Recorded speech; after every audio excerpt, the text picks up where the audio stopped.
अस्सलाम वालेकुम दोस्तों, एनएमडी का बिगेस्ट सोर्स पे मैं आपको खुशामदीद कहती हूँ। अगर आपको इस वीडियो की कोई भी चीज़ समझ आए तो प्लीज़ इस वीडियो को लाइक करें, अपने फ्रेंड्स फेलोज़ और उन स्टूडेंट्स के साथ इसको शेयर करें जो कोचिंग को अफोर्ड नहीं कर सकते। इसके साथ ही अगर आप हमारे चैनल पर नए हैं तो प्लीज़ हमारे चैनल को सब्सक्राइब कर दें, साथ ही बेल आइकन के बटन को प्रेस कर दें ताकि आपको हर नई आने वाली वीडियो का नोटिफिकेशन सबसे पहले मिले। आज इंजाइम से रिलेटेड हम जो टॉपिक डिस्कस करने जा रहे हैं उसका नाम है मैकेनिज्म ऑफ इंजाइम एक्शन, यानी इंजाइम काम किससे करता है, हाउ इंजाइम इज़ वर्किंग। लिखा कि in an enzyme catalysed reaction the substrate first bind to active site of enzyme to, ये देखिएगा इस रिएक्शन के जरिए से समझने की कोशिश कीजिएगा कि इन सबस्ट्रेट जो है वो फर्स्ट बाइंड करता है एक्टिव साइट ऑफ इंजाइम के साथ, इंजाइम की एक्टिव साइट के साथ बाइंड करके क्या बनाएगा, enzyme substrate complex. Enzyme substrate complex होता है वो इंजाइम प्रोडक्ट कॉम्प्लेक्स में कन्वर्ट हो जाता है and finally enzyme product complex जो है वो इंजाइम्स और प्रोडक्ट में कन्वर्ट हो जाता है। फाइनली इंजाइम प्रोडक्ट कॉम्प्लेक्स जो वो इंजाइम आपकी इंजाइम प्रोडक्ट कॉम्प्लेक्स जो वो प्रोडक्ट में कन्वर्ट हो जाता है और इंजाइम जो होता है वो दोबारा से रिलीज़ हो जाता है। ठीक है, आखिर में याद रखिएगा इंजाइम दोबारा से रिलीज़ हो जाता है। लिखा है कि actually the enzyme can make the local conditions inside the active site quite different from those outside such as pH, temperature and water concentration so that the reaction is more likely to happen. उसने कहा कि inside the active site जो है वहाँ पे भी enzymes processes perform करता है जिसके ज़रिए से रिएक्शन अच्छे से परफॉर्म होता है। फॉर एग्जाम्पल अगर एक सबस्ट्रेट को बाइंड स्प्लिट होना है यानी टूटना है तो bind might be stretched by the enzymes. Enzyme जो होता है वो उसके बॉन्ड को स्ट्रेच करता है, खींचाव करता है, स्ट्रेचिंग फ्लेक्सिबिलिटी प्रोड्यूस करता है और इसकी वजह से वो ब्रेक हो जाता है। तो यानी ये एक लोकल कंडीशन बन गई है। इसके अंदर भी एक प्रोसेस हो रहा है जिसके ज़रिए से हमारा सबस्ट्रेट स्प्लिट होके ब्रेक हो गया है। इंजाइम्स के मॉडल्स को एक्सप्लेन करने के लिए, इंजाइम्स के मैकेनिज्म को एक्सप्लेन करने के लिए हमारे पास दो मॉडल्स हैं। एक हमारे पास है लॉक एंड की मॉडल और एक हमारे पास है induced fit model. Induced fit model जो है वो मॉडिफिकेशन है लॉक एंड की मॉडल की।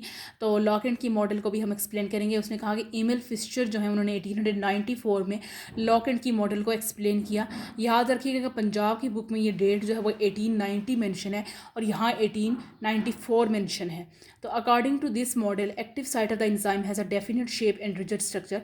इस मॉडल को मैं आपके साथ उर्दू में एक्सप्लेन करती हूँ। कहा जा रहा है कि एक्टिव साइट जो है इंजाइम की उसका एक डेफिनेट शेप है और रिजिड स्ट्रक्चर है, यानी उसका जो स्ट्रक्चर है उसमें चेंजिंग्स नहीं आ सकती। Shape of the active site is complementary to shape of substrate. कहने का मतलब ये है कि जैसी एक्टिव साइट होगी वैसी ही शेप का सबस्ट्रेट आके अटैच होगा। Therefore particular substrate can only act on active site. एक पर्टिकुलर सबस्ट्रेट ही एक्टिव साइट पे एक्ट कर सकता है। जैसी एक्टिव साइट की शेप होगी, यहाँ पे आप देखिएगा इंजाइम की आपके पास जैसी एक्टिव साइट की शेप नज़र आ रही है वैसा ही आके ऊपर से आपके पास सबस्ट्रेट अटैच होने जा रहा है, कोई चेंजिंग्स नहीं आती। एक दफ़ा सबस्ट्रेट जो है वो एक्टिव साइट के साथ अटैच हो भी जाए तो एक्टिव साइट की शेप में कोई चेंजिंग्स नहीं आती। ये कहा जा रहा है कि एक्टिव साइट की मिसाल लॉक एंड की मॉडल में ऐसी ही है जैसे एक पर्टिकुलर लॉक के लिए एक पर्टिकुलर की ही ज़रूरत होती है। एक ताला जो है वो एक मखसूस किस्म की चाबी से ही खुल सकता है, हर किस्म की चाबी से नहीं खुल सकता है।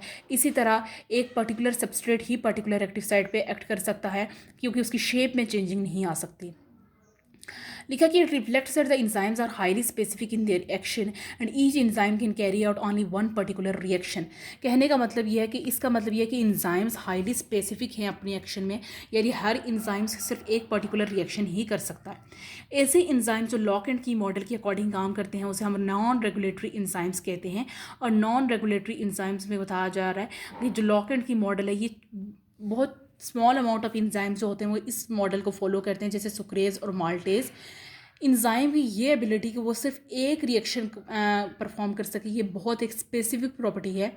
Although many enzymes show the broad range of specificity towards the enzymes and catalyse.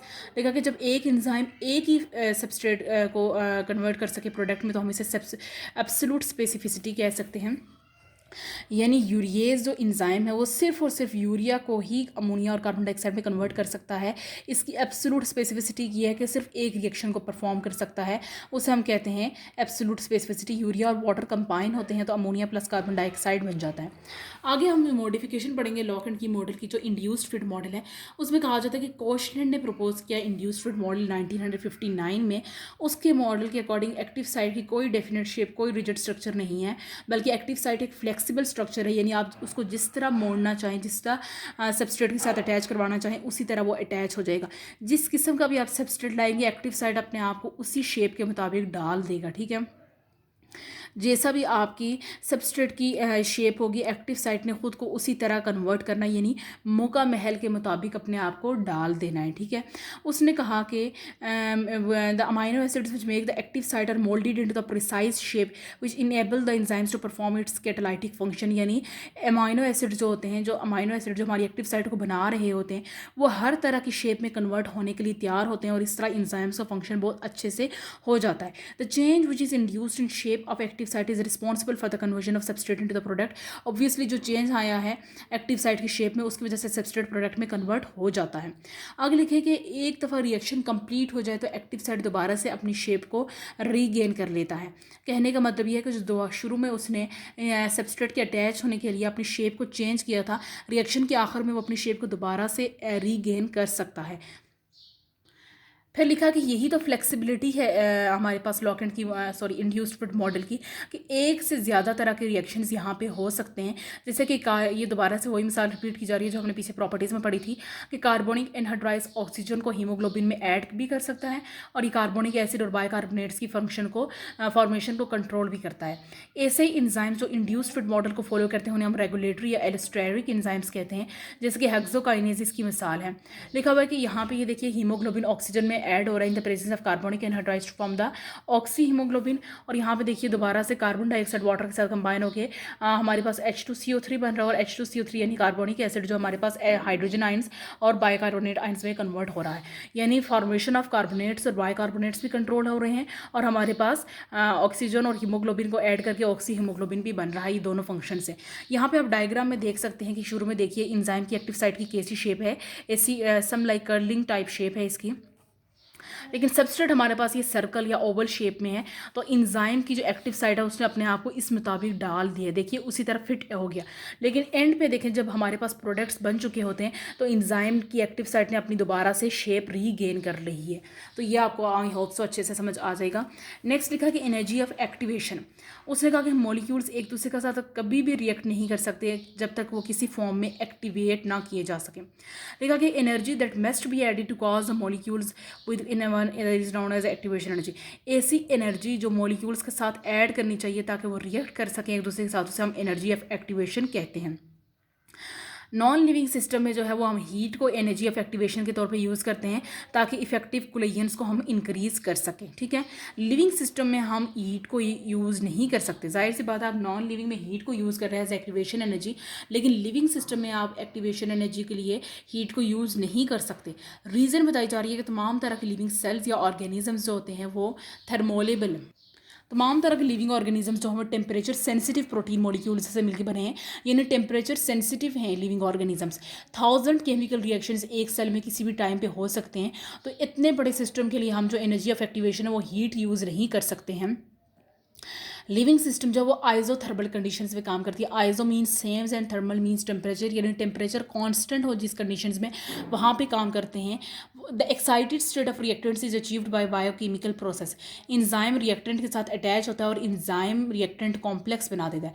Enzyme reactant complex दोबारा से बी रिएक्टेंट के साथ कंबाइन होगा और इंजाइम प्रोडक्ट कॉम्प्लेक्स AB बन जाएगा और इंजाइम दोबारा से रिलीज हो जाएगा। ये जो रिएक्शन लिखा है पीछे आपको, जो मैंने मैकेनिज्म ऑफ इंजाइम एक्शन में जो रिएक्शन करवाया था कि इंजाइम रिएक्ट कर रहा है यहाँ पर रिएक्टेंट A के साथ, तो इंजाइम रिएक्टेंट कॉम्प्लेक्स बन रहा है, दोबारा से B के साथ रिएक्ट करेगा तो इंजाइम प्रोडक्ट कॉम्प्लेक्स AB बनेगा और देन इंजाइम रिलीज हो जाएगा।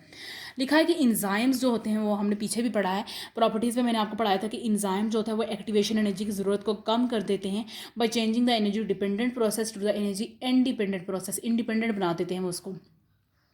एनर्जी ऑफ एक्टिवेशन की डेफिनेशन बताई जा रही है कि एनर्जी ऑफ एक्टिवेशन वो एनर्जी है जो बॉन्ड्स को तोड़ने का काम करती है ताकि एक नया रिएक्शन स्टार्ट हो जाए।